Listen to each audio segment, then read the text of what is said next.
बचपन, समाज और संस्कार का प्रभाव। किसी भी स्त्री का मन जन्म के क्षण से तय नहीं हो जाता। जब एक बच्ची जन्म लेती है तो उसके भीतर केवल मासूमियत और एक खाली कैनवस होता है। उस कैनवस पर धीरे धीरे समाज के अनुभव, परिवार के संस्कार और रिश्तों की परछाइयां रंग भरती जाती हैं। स्त्री का मन एक निरंतर प्रक्रिया का परिणाम है, जो बचपन से लेकर बड़े होने तक समाज की अपेक्षाओं और दबावों में ढलता रहता है। बचपन में ही जब बच्ची पहली बार अपने परिवेश को देखना और समझना शुरू करती है, तो वह अपनी पहचान दूसरों की नज़रों में खोजने लगती है।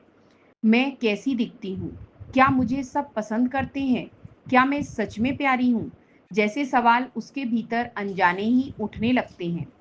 यही उसके मन की पहली परत होती है, जो इस बात पर निर्भर करती है कि लोग उसके साथ कैसा व्यवहार करते हैं।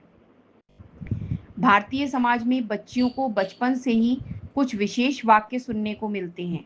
तुम लड़की हो, रोना मत, लेकिन एक बात भी मत उठाना। लड़कियां चुप रहती हैं, सहन करती हैं।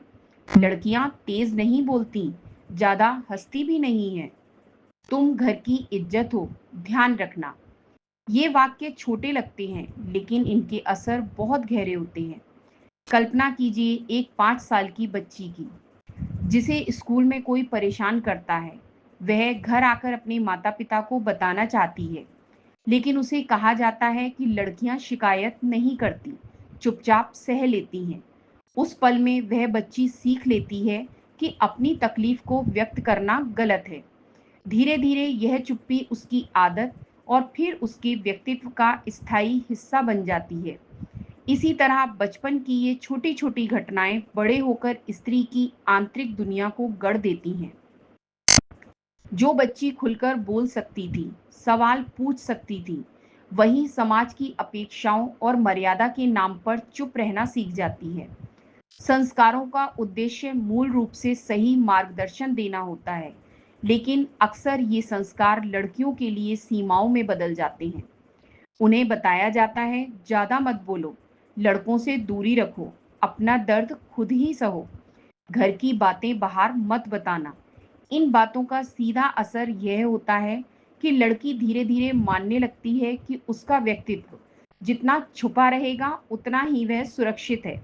वह दूसरों की खुशी को अपनी जिम्मेदारी समझने लगती है और खुद को पीछे रखना उसकी आदत बन जाती है।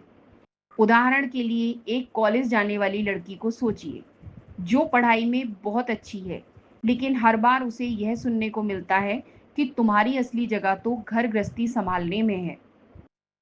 धीरे धीरे वह अपने सपनों को छोटा करने लगती है, क्योंकि उसके भीतर यह बैठ जाता है कि उसकी महत्वाकांक्षाएं परिवार की इच्छाओं से छोटी हैं। समाज ने अच्छी लड़की की परिभाषा पहले से तय कर रखी है। एक अच्छी लड़की वही होती है जो सबकी सुनती है, त्याग करती है, हमेशा मुस्कुराती है, चाहे भीतर से टूटी हुई ही क्यों ना हो, गुस्सा नहीं करती और सवाल भी नहीं पूछती। यह परिभाषा हर लड़की के मन पर एक अदृश्य बोझ डाल देती है।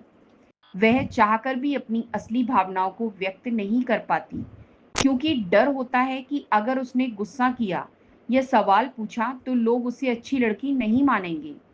उदाहरण के लिए कार्यस्थल पर जब किसी महिला कर्मचारी को प्रमोशन नहीं मिलता, जबकि वह पूरी तरह योग्य है, तो उसका मन सवाल करता है क्यों? लेकिन समाज ने उसे सिखा दिया है कि ज्यादा सवाल मत करो, चुप रहो। ऐसे में वह चुपचाप सहन कर लेती है, बाहर से मुस्कुराती है, लेकिन अंदर से उसका आत्मविश्वास धीरे धीरे टूटने लगता है। मान लीजिए एक बच्ची बार बार सवाल करती है कि क्यों उसे भाई से अलग ट्रीट किया जाता है। हर बार उसे यही जवाब मिलता है कि ये सब ऐसे ही होता है। धीरे धीरे वह सवाल पूछना बंद कर देती है, लेकिन वे सवाल उसके दिल में गांठ बनकर रह जाते हैं। बड़े होकर यही गांठ कई रूपों में सामने आती है। कभी किसी रिश्ते में अत्यधिक संवेदनशीलता, कभी हर वक्त असुरक्षित महसूस करना और कभी अचानक भावनात्मक विस्फोट कर देना। इसलिए यह समझना बेहद जरूरी है कि स्त्री का मन जन्मजात नहीं होता, बल्कि बचपन, समाज और संस्कारों के प्रभाव से गढ़ा जाता है।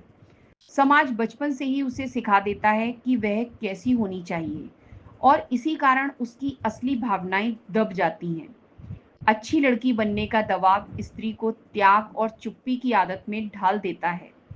यह प्रक्रिया धीरे-धीरे उसके आत्मविश्वास को कमजोर कर सकती है और उसकी पहचान को खो सकती है।